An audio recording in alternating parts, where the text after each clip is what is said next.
네, 예, 안녕하십니까.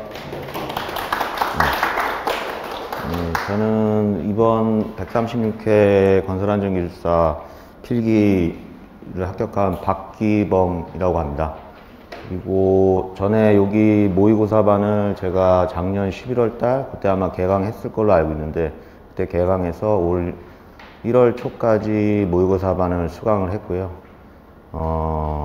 그리고 135회 치르고 136회 차 해서 어떻게 하여튼간 운 좋게 이렇게 합격이 돼서 여러분 앞에 쓴 거에 대해서 좀 감사하게 생각합니다. 저의 간단한 본인 소개를 말씀을 드리면, 저는 지금 현재 그 공공택지조성공사의 책임감리 현장에 공사감리로 지금 재직을 하고 있고요. 지금 현재 한 2년 한 반 정도 지금 재직을 하고 있습니다. 그 전에는 제가 본토목을 하진 않았고, 특허 업체에서 거기서 한 20년 이상 근무를 하고 있다가, 한 4, 5년 전쯤에, 감리 교육을 받고, 그 다음에 감리 현장에 투입이 돼서 현재 감리를 하고 있는 상황입니다. 그래서 건설안전에 관련해서 이제 안전관리 쪽에서는 안전관리 업무는 해본 적은 없고요. 예전에 그 전에는 이제 토목시공기술사가 있어서 그거 관련해가지고 그거 한번 따고, 그리고 나서 이제 건설안전 한번 준비해 봐야 되겠다. 그래서 준비를 하게 됐습니다. 점수를 간단하게 뭐 학원에서 한번 적어보라 그래가지고 점수를 간단하게 적어 보겠습니다.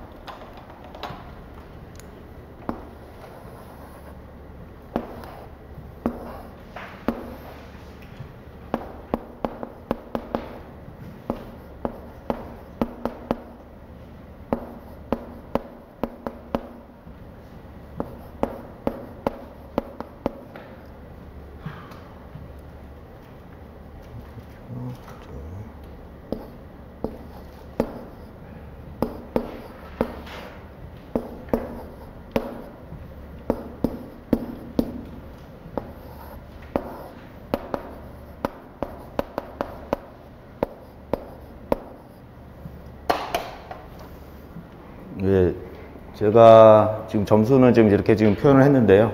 1교시는 용어는 183점, 2교시는 189, 3교시는 186, 4교시가 165점, 총 723점으로 해가지고 합격을 했습니다.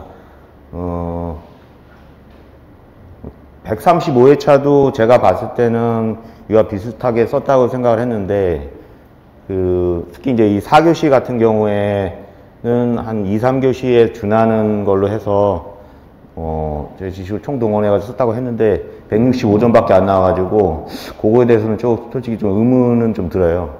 근데 이제 뭐, 그거는 어차피 채점하시는 분하고, 그다음 인원수 관리하는 거에 있어서, 뭐, 어떻게 뭐, 일률적으로 점수를 삭감을 했다라고 저는 생각을 하고 있습니다. 그 다음에 공부 방법에 대해서 제가 간략하게 설명을 드리겠습니다. 저는 이제 토목시공, 아까 얘기했듯이 토목시공기술사를 따고, 22년도에 토목시공기술사 따고 좀 있다가 이제 건설안전을 좀 준비를 해봐야겠다가 해서, 처음에는 바로 학원은 등록을 하지 않고요. 독학으로 한 1년 정도 했습니다. 근데 이제 하다 보니까 좀 힘에 부쳐서, 그 다음에 종로는 아니었고 다른 학원에서 한 몇 달간 모의고사만 들어서 했는데, 그거는 이제 잘 좀 실패를 했고요. 그 이후에 이제 독학 하다가 뭐 블로그 뭐 소개를 통해서 스터디 모임을 하고 했었는데도 잘 되지 않았어요. 그리고 그래서 이번에 마지막으로 작년 말쯤에 여기 사당분원에서 여기 지금 배성 교수님 뭐 강의하시는 얘기를 듣고 여기서 다시 한번 해봐야 되겠다. 그래서 정규반은 듣진 않고 그냥 모의고사반만 해서 공부를 다시 한번 학원에서 시작을 했습니다. 뭐 다들 비슷할 거예요. 공부 방법은 다들 비슷할 텐데, 이제 우선 이제 기본 베이스로 아마 가지고 계신 뭐 여기 배성택 교수님이 유인물로 나눠주신 유인물하고, 아니면 이제 본인들이 뭐 블로그나 다른 데서 습득하신 그 교재들이 분명히 있을 겁니다. 뭐 제가 뭐 정확한 교재 이름을 말씀을 드리진 않겠지만, 저도 처음에 독학을 할 때 그 교재를 사가지고 뭐 서브노트 몇백제 뭐 이런 교재들 있잖아요. 그 교재들을 사가지고 그걸 기본 서브노트화를 했어요. 처음에 거의 뭐 이제 처음에 건설안전 잘 모르니까 거의 베끼다시피 이제 서브노트를 해봤고요. 그리고 이제 시험 한 회차 치를 때마다 어차피 중요하다고 생각하는 그 답안들을 대해서 서브노트에다가 저는 이제 포스트잇을 좀 좋아해가지고 그 서브노트 외에 이제 답안에 대해서는 포스트잇 해가지고 거기다가 좀 적어놨어요. 그래서 그 관련된 한 문제에 대해서 만약에 공부를 할 때는 거기에 전부 다 종합적으로 한눈에 볼 수 있게끔 해야지 저는 이제 그게 좀 확실하게 기억에 와닿는다고 생각을 하기 때문에 그렇게 정리를 해왔고 135회차까지도 계속 그런 식으로 정리를 해왔습니다. 그리고 공부 시간은 뭐 아시다시피 그만두지 않는 이상의 대부분 다 전부 다 직장을 다니실 거고 직장을 다니면 당연히 공부 시간 확보가 제일 중요한데 저 같은 경우는 그래도 다른 합격 수기를 보니 최소한 평일에는 한 3시간 정도 이상의 공부 시간을 확보를 좀 해야 된다고 해서 저 같은 경우는 이제 갑니다 보니까 아침 출근 전에 그 근처에 있는 도서관에 가서 1시간 정도 공부를 했고요. 그리고 퇴근한 다음에 최소한 그래도 2시간은 공부를 했어요. 그래서 평일에는 무조건 3시간은 무조건 확보를 해야 한다. 그래서 평일에는 그렇게 했고, 그렇다고 주말에도 뭐 10시간 이상씩 그렇게 하지 못했어요. 왜냐면은 그렇게 해버리면은 그 다음 주에 조금 공부하는데 영향을 좀 미쳐가지고 주말에도 한 그래도 4-5시간 정도 하고 일요일 날 같은 경우에는 그냥 오전에만 하고 오후에는 쭉 쉬었습니다. 아무래도 뇌가 좀 휴식하는 시간이 좀 필요할 거라 생각해서 그렇게 해서 했었고요. 그리고 두 번째는 어차피 이 답안을 쓰실 때 레이아웃이 되게 중요하지 않습니까? 물론 배성택 교수님도 강조를 많이 하시지만 그림이나 도표나 이런 부분들을 자기만의 양식으로 해가지고 모듈화 시켜서 그런 부분들을 뭐 다른 식으로 해서 서브노트를 만들어 가지고 그 부분만 좀 암기들을 많이 했어요.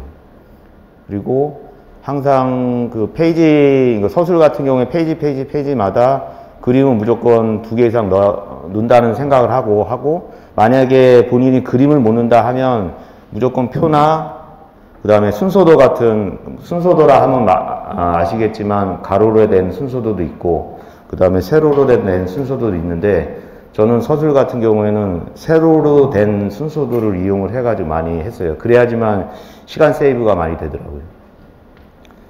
그리고 마지막 3페이지에는 아시다시피 그 현장 뭐 경험이나 사례나 이런 부분을 녹여야 되는데 이 부분이 저도 제일 힘들었어요. 아시다시피 1페이지는 뭐 그 관련된 재해 유형이나 그 다음에 발생 원인, 그 다음에 통계 자료 이런 부분들을 넣으면 되잖아요. 그리고 2페이지 본문은 어차피 그 물어본 질문에 대한 답변을 하면 되고 그럼 3페이지를 꽉 채워야 되는데 현장 사례나 뭐 개인 자기 시공길사로서의 의견, 그 다음에 결론 이렇게 해야 되는데 그 부분 폼을 짜기가 힘들어서 저는 이번에 어떻게 했냐면 3페이지 처음 도입 부분에는 그 2페이지에 질문한 내용, 연관된 내용을 썼고요. 그 다음에 두 번째 이제 그 현장 사례나 경험 아니면 내가 이 현장에서 이거를 적용을 했을 때 어떤 기술적인 안전관리가 어떻게 필요하고 그 다음에 보건적으로도 어떤 대책이 필요한지를 기술을 하는 형식으로 폼을 만들었어요. 그리고 이제 결론으로 마지막으로 그렇게 해서 마무리를 졌습니다. 그 다음에 근데 이제 이게 중요할 겁니다. 왜냐하면 이제 뭐 수험생들마다 틀리지만 솔직히 글씨를 잘 쓰시는 분들은 솔직히 메리트가 있습니다. 근데 다들 글씨를 잘 쓸 수도 없고 저 같은 경우도 글씨를 좀 시간이 쫓기다 보면 날리는 그렇게 서술하는 경향이 있어서 그러면 글씨는 어차피 그걸 어쩔 수 없으니 표나 그림은 깔끔하게 좀 하자. 그래서 주로 표 같은 경우도 보통 보면은 이런 식으로 이런 식으로 많이 하지 않습니까? 아니면은 발생 원인 대책서 때 이런 식으로 많이 하지 않습니까?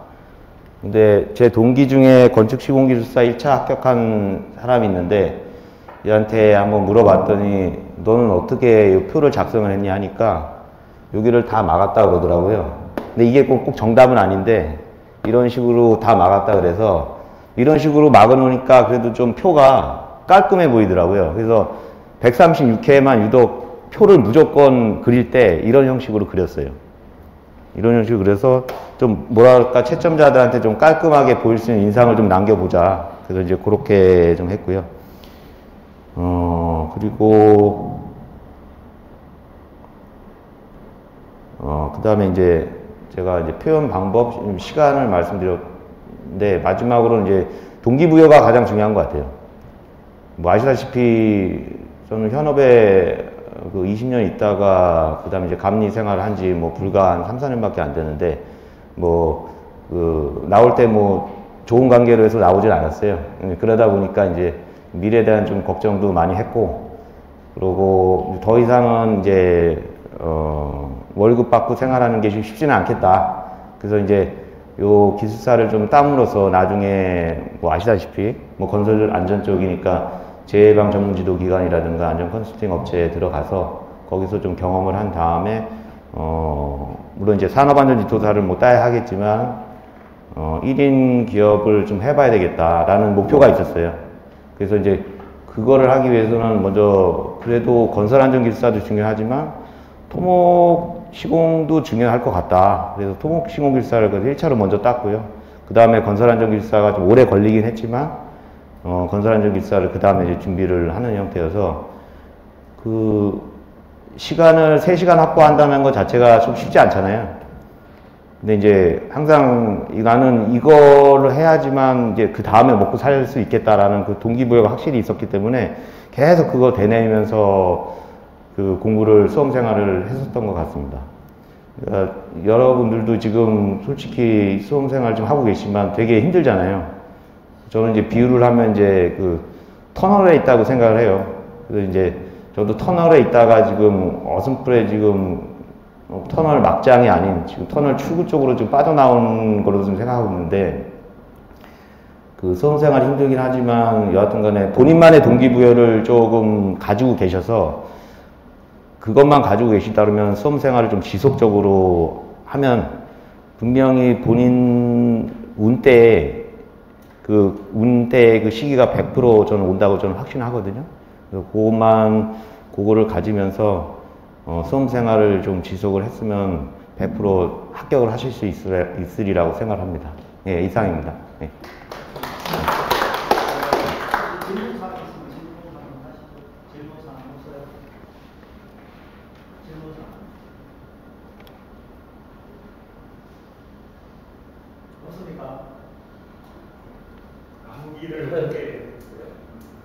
예? 암기는 아시다시피 저도 이제 나이가 먹어서 이제 아시다시피 이번 시험에 파지와 망각이라는 용어였나? 파지와 망각이라는 문제가 있어요. 저는 이제 선택은 하지 않았지만 1시간이 암기를 했을 때 1시간이 지나면은 30%가 망각이 되고 그 다음에 하루가 지나면은 50%가 70%인가 이렇게 망각이 되지 않습니까? 그리고 한 달 지났을 때 본인이 장기 기억으로 넘어갈 수 있는 시간은 퍼센트는 20%밖에 되지 않기 때문에 그 시간 동안 유지를 하기 위해서 계속 넣었어요. 이거는 솔직히 공부에는 저는 왕도가 없다라고 생각을 하고 그 나이를 드신 분일수록 어차피 기억력이 감퇴되는 건 그거는 기정사실이고 그거는 받아들여야 되는 상황이라고 저는 보고요. 그래서 까먹지 않을 때까지 계속 풀로 계속 로테이션을 돌렸습니다. 그래서 중요한 부분 있지 않습니까? 뭐 산안법이라든가 콘크리트, 그다음 안전관리론, 그다음에 기초토공, 가설, 기계 같은 부분이 많이 나오기 때문에 그 부분을 중점으로 해서 계속 사이클을 돌렸고요. 나머지 뭐 터널이나 뭐 교량 이런 부분들은 많이 안 나오니까 많이 나오는 부분은 사이클을 빨리 돌려가지고 마지막 시험 하루나 이틀 전까지 하루나 이틀 전에는 어차피 최종 복습하신다고 그래서 한 바퀴 돌려야 되지 않습니까? 그게 하루에 한 바퀴를 돌릴 수 있을 정도의 수준이 되려면 그 전에 계속 돌려야 되는 수밖에 없다고 저는 생각하거든요. 그럼 그렇게 공부를 했었습니다.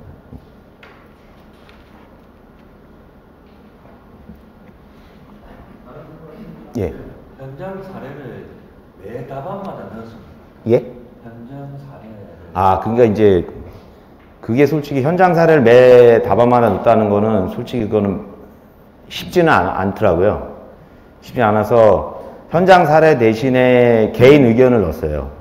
그러니까 만약에 자기가 건설안전기술사라든가 아니면 뭐 안전보건 총괄 책임자라든가 안전관리 책임자로 자의 위치에 있을 때 만약에 뭐 요즘 많이 이슈가 되고 있는 굴착 붕괴에 대한 부분에 대해서도 그러면 현장에서 물론 이러한 표준 답안은 있지만 그러면 본인이 직접 현장에서는 어떻게 관리를 할 것이냐, 그럼 그거에 대해서 기술적 사항에 대한 부분하고 그 다음에 관리적 사항에 대한 부분을 그렇게 해서 포맷을 만들어가지고 했어요. 그러니까 말 그대로 기술적 사항에 대한 거는 굴착 사면이 생겼을 때 붕괴되지 않기 위해서는 요즘과 같이 우기 대비였을 때는 당연히 뭐 그 안전보건규칙 사항에 그 그림으로 나와 있잖아요.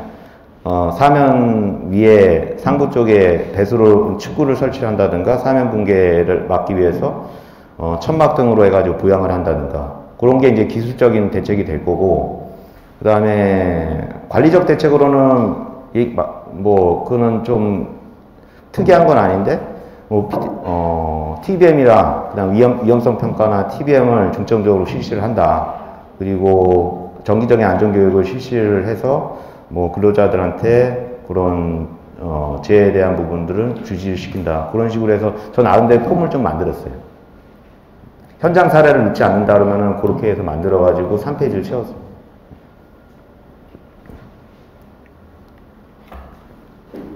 그 3페이지까지 완전히 꽉 채우는 시간이 부족하잖아요. 이제 그게 이제 두 가지가 필요한 것 같아요. 처음은 이제 글씨를 좀 빨리 써야 된다는 거. 글씨를 빨리 써야 된다는 거하고 글씨를 좀 크게 써야 된다는 거. 글씨를 너무 작게 쓰면 아시다시피 쓸 게 너무 많아지잖아요. 그건 절대 비추고요. 글씨는 그 칸에 아무리 못해도 4분의 3 이상, 5분의 4 이상 정도로 글씨 크기는 키워야 된다고 생각하고 자간도 좀 넓혀야 된다고 생각해요. 그리고 제가 서두에 말씀드렸다시피 도식이나 표 등을 그리고 그림들을 사용을 하면 나머지 구간은 글씨를 채울 수 있는 구간은 적기 때문에 그렇게만 규칙을 준수를 한다 그러면은 답안 작성하는데 3페이지 작성하는데 문제가 없다고 생각합니다.